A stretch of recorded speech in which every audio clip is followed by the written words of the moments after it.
semuanya, perkenalkan saya Esther Joyce dari Program Studi Desain Interior 2019 Universitas Kristen Petra, Surabaya. Saya Demerisha Tadia dari Universitas Kristen Petra Program Studi Desain Interior Angkatan 2019.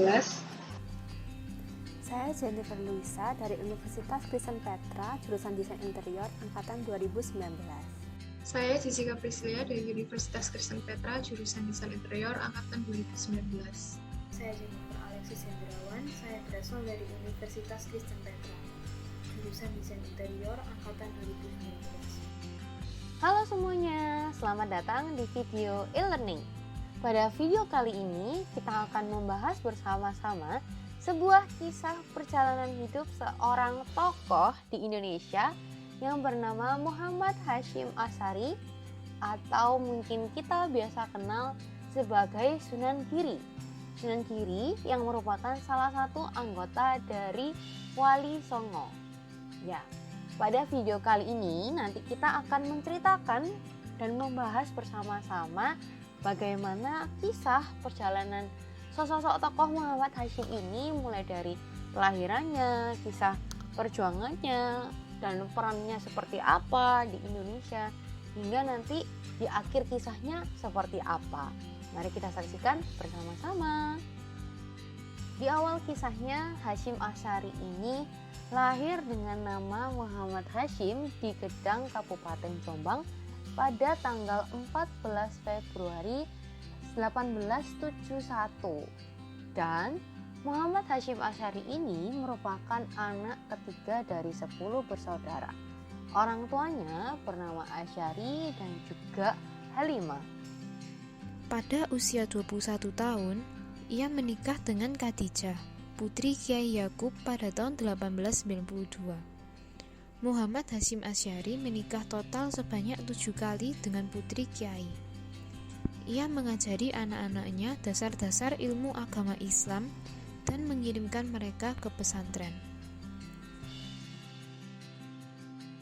Kehidupan awal. Hasyim Asy'ari tumbuh di pesantren Gedang yang diasuh kakeknya bernama Kiai Usman antara umur 1 sampai dengan 5 tahun.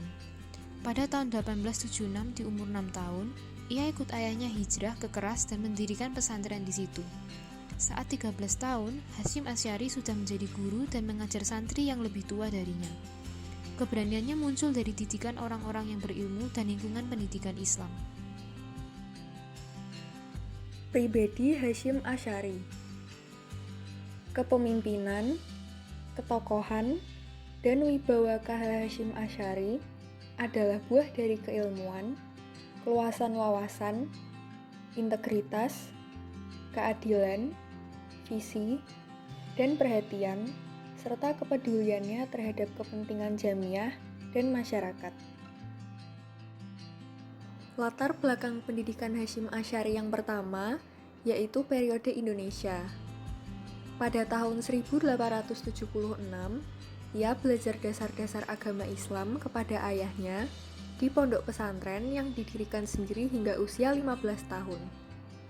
Ia melanjutkan pendidikan di sedikitnya 5 pesantren.